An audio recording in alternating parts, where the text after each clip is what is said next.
একটা সময় সমুদ্র সৈকতসমূহ পারিবারিক ভ্রমণ ও রুচিশীল বিনোদনের কেন্দ্র ছিল, কিন্তু লাজলজ্জার ভুলে আজ সেগুলো নগ্নতার ছড়াছড়ি। সমুদ্র সৈকত সহ বিশ্বের অনেক স্থান এখন নারী পুরুষদের নগ্ন হওয়ার কেন্দ্র। সেই সকল স্থানসমূহে একই সাথে শত শত নারী পুরুষ উলঙ্গ অবস্থায় চলাফেরা করে ও রৌদ্র স্নান করে।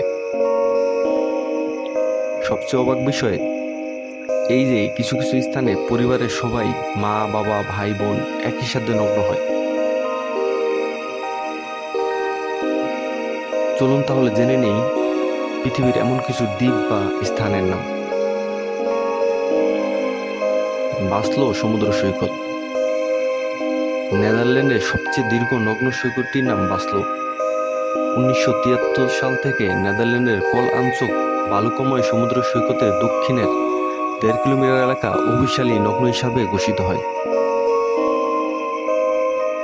অ্যাসভার্ডকুপ সমুদ্র সৈকত। নরওয়ের রাস্তোর নিকট অ্যাসভার্ডকুপ সমুদ্র সৈকত। এই সৈকতে নগ্ন নারী পুরুষের অবাধ মেলামেশা করতে পারে। আস্কই দ্বীপ।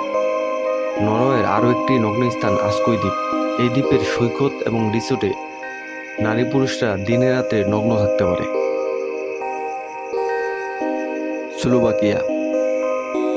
স্লোভাকিয়ার বাটিস্লাভা, সিনেক, ডুনাস্কা, কোটেলনিকা, সুতোবো সহ স্লোভাকিয়ার অনেক স্থানে নগ্ন হবার পরিপূর্ণ সুযোগ সুবিধা রয়েছে। এই দ্বীপগুলোতে নারী পুরুষরা অবাধে মেলামেশা করতে পারে। ভিকাকি। ভিকাকি লাটভিয়ার সবচেয়ে বড় প্রাকৃতিক সৌন্দর্যমণ্ডিত সমুদ্র সৈকত। রিগা থেকে 50 কিলোমিটার দূরে অবস্থিত ইনকুপি একটি মধ্যম সারির সমুদ্র সৈকত। এই সৈকত দুটি নারী পুরুষের উলঙ্গভাবে চলাফেরা বা গোসল করা অনুমতি প্রদান করে, যেখানে কোনো ধরনের অনুমতির প্রয়োজন হয় না। সবাই নগ্ন হয়ে গোসল, রৌদ্র স্নান করতে পারে। ডিবোজানা। ডিবোজানা মন্টিনিগ্রোর সবচেয়ে বড় নগ্ন সৈকত। 2007 সাল থেকে এই সৈকতের দক্ষিণ অংশ শুধুমাত্র নগ্নতার জন্য নির্ধারিত ঘোষণা করা হয়েছে, যেখানে নারী পুরুষরা উলঙ্গভাবে চলাফেরা বা গোসল করতে পারবে। উপরের তথ্যগুলো দ্বারা আমরা জানতে পারলাম ইউরোপের নগ্ন স্থানসমূহের একটি সংক্ষিপ্ত বর্ণনা।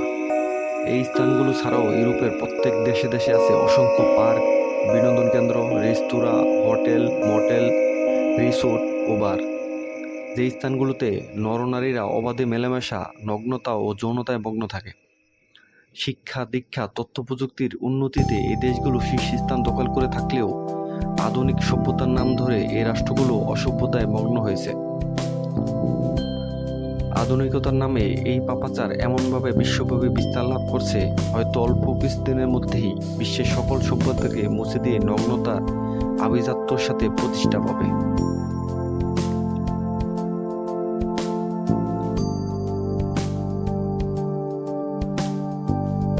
বন্ধুরা, ভবিষ্যতে আমরা কেউ ইউরোপে পরিবার সহ ভ্রমণে গেলে এই দ্বীপগুলো এড়িয়ে চলার চেষ্টা করব।